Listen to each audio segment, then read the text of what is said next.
Now, our focus for today will be on the Department of Public Safety, and the reason for that is well-known and popular JMPD spokesperson Mr. Wayne Minnaar has officially hung up his boots, and this comes after 41 years of service. We attended his surprise farewell celebration in Martindale. I'm happy, but I'm also sad. I'm sad that I have to leave a department, I have to leave the city of Johannesburg that I've been serving since 1981. I have become very accustomed to all the streets and the roads of Johannesburg.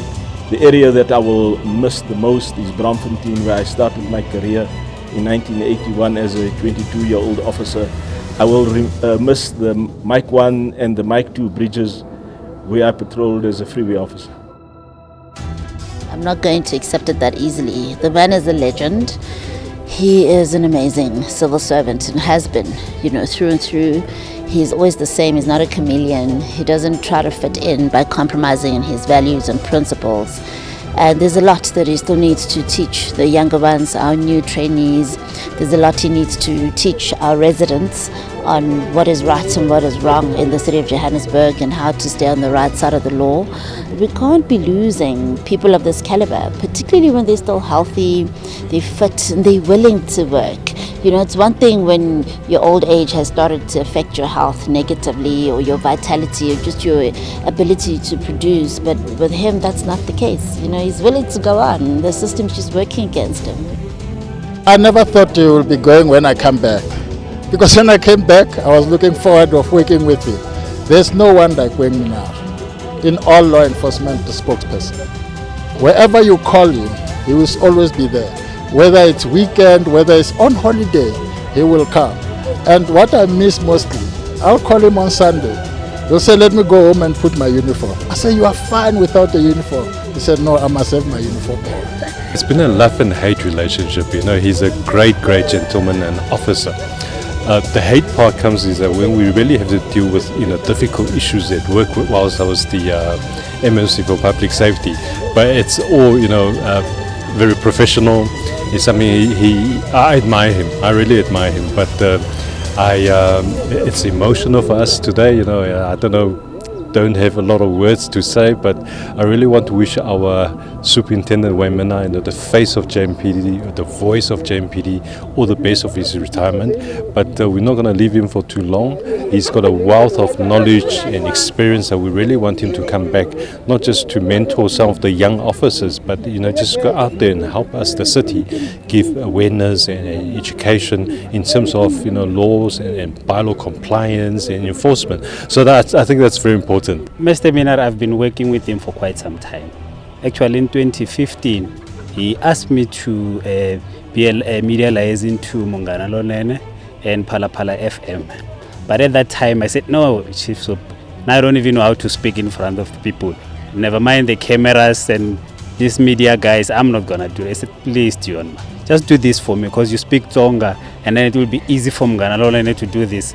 Then he influenced me. Then I started doing it, Mongana Lonene, reporting in the morning, education program. They will interview me and then I'll talk to them. So that's how I work with Wayne Minnaar. I've known Mr. Minnaar since 2010 when I started working here at JMPD. I was working at the Drill Squad Protocol Unit. So we worked closely together because it was more of a protocol side of it. Good luck to him, all the best. He was such a great man. May he continue doing what he's been doing voluntarily with the kids out there. My hope, my wish for him is to teach more young kids, more especially at a primary level, how to control traffic, how to conduct themselves in a professional manner, and everything within the police environment. Wayne Minnaar has affectionately been known as a friend of the media in his capacity as spokesperson. I will definitely miss all the media, because I have become so accustomed and used to all the media houses. In fact, when I go inside the studio, whether it is at SABC or ENCA or Newsroom, I get so much adrenaline. I just love it. So that I'm going to miss tremendously. I mean, all the good programs that we started, he was always a part of them. He was the ambassador. He's the one that helped people understand what it is that we're doing and helped to bring them along. I mean, we've just reintroduced Operation Buyam Teto, a return of the rule of law, and those are some of the exciting things that we did with him. There's so much crime in Johannesburg and so much to be done to turn it around.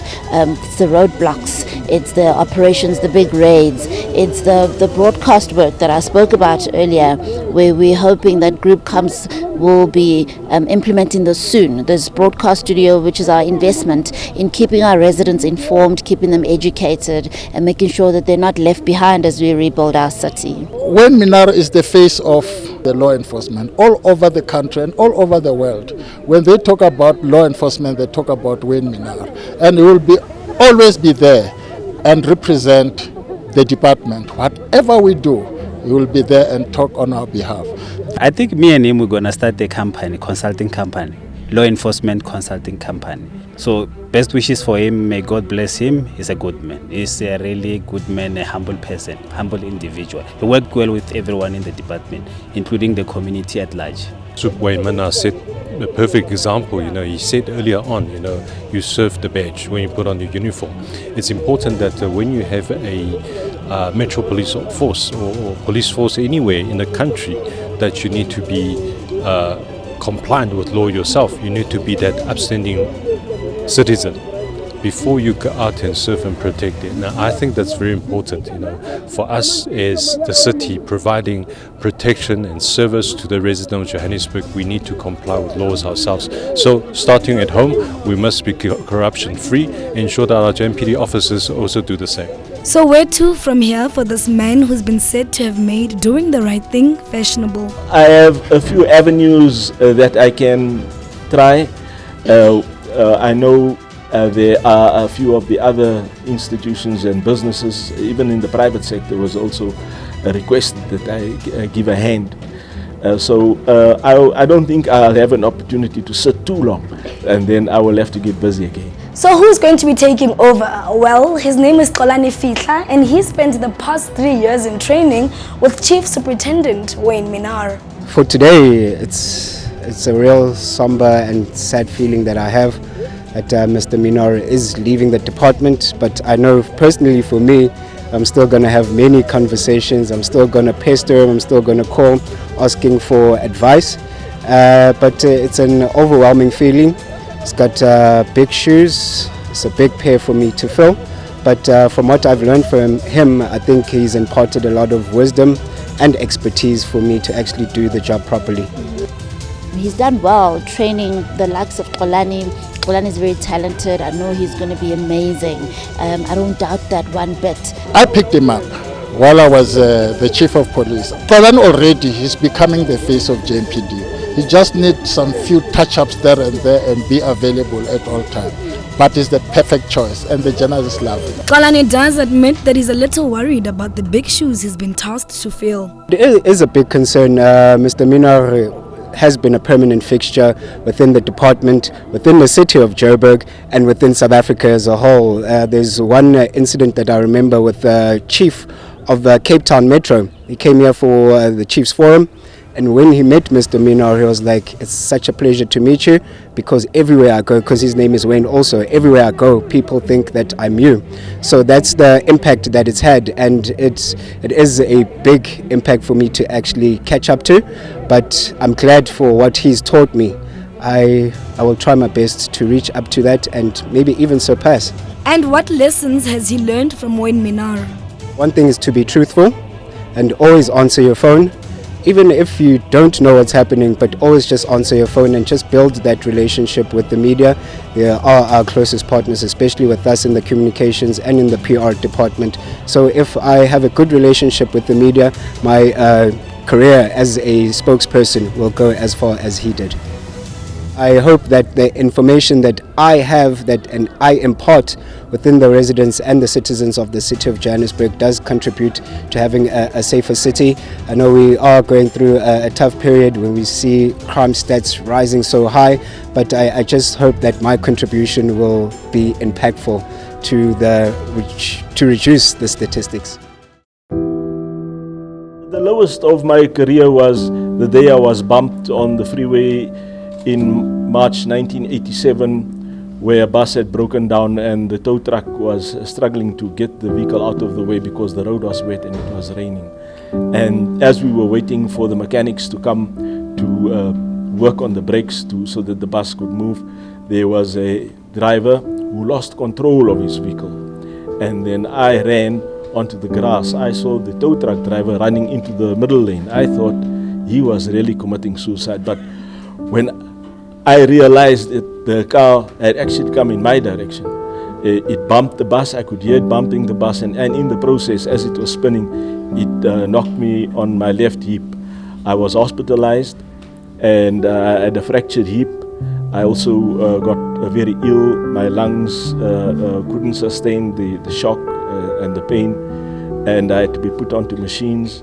But however, the good Lord was good to me.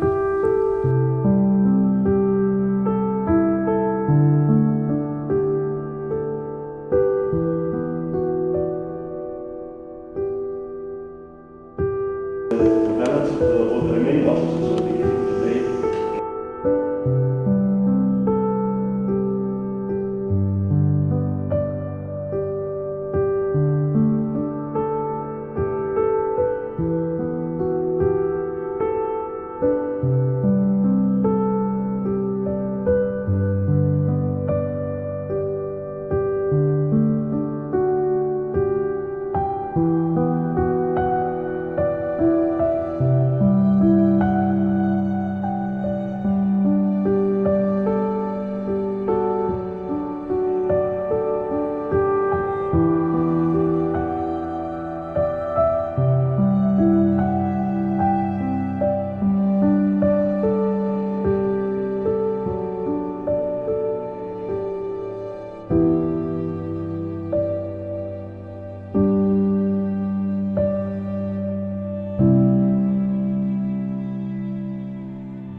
I'll ask Kolani to give the details if you want.